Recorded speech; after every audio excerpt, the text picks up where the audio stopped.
KKR అయితే వచ్చే వరకు టీం మంచిగా ఉంది. ఎందుకంటే గౌతమ్ గంభీర్ లీడ్ చేయబట్టి. పోయిన సంవత్సరం అయితే అంత ఫామ్ లో లేకపోయా. గౌతమ్ గంభీర్ వచ్చిన నుంచి మంచిగా టీంని లీడ్ చేస్తున్నాడు. సునీల్ నారాయణ ఇంకా ఫిలిప్ సాల్ట్ని ఎక్కించి చాలా మంచి పని చేశారు.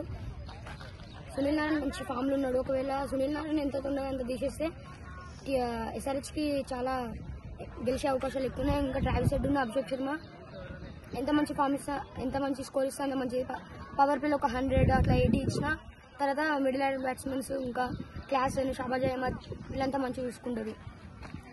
ఇంకా ఎడెన్ మాక్రమ్ తీసేసి గ్లెన్ ఫిలిప్స్ ఆడిస్తే ఎంతో మంచిది. ఇంకా బౌలర్స్ వచ్చేసరికి భువనేశ్వర్ కుమార్, నటరాజన్ అయితే చాలా డాట్ బాల్ చేస్తున్నాడు. నటరాజన్ పర్పుల్ క్యాప్ పొందాలని అనుకుంటున్నాం. మొత్తానికైతే మిచెల్ స్టార్క్ ఫామ్లోకి వచ్చినాక ఒకవేళ మిచెల్ స్టార్క్ వికెట్ తీయకపోతే మాత్రం ట్రావిస్ హెడ్ వాళ్ళు చాలా ఫామ్ ఉంటారు. SRH గెలవాలని కోరుకుంటున్నాం. ఇవాళ ఎంత స్కోర్ నమోదు చేసే ఆస్కారం ఉందంటారు?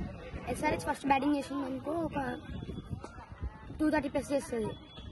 ఒకవేళ వాళ్ళు కేకేఆర్ బ్యాటింగ్ చేస్తే డిఫెండ్ చేయడానికి ఒక 200 దాకా డిఫెండ్ చేయడానికి ట్రై చేస్తారు. కానీ కేకేఆర్ మాత్రం మంచి బ్యాట్స్మెన్ ఉన్నారు కాబట్టి 200+ కొడుతుంది.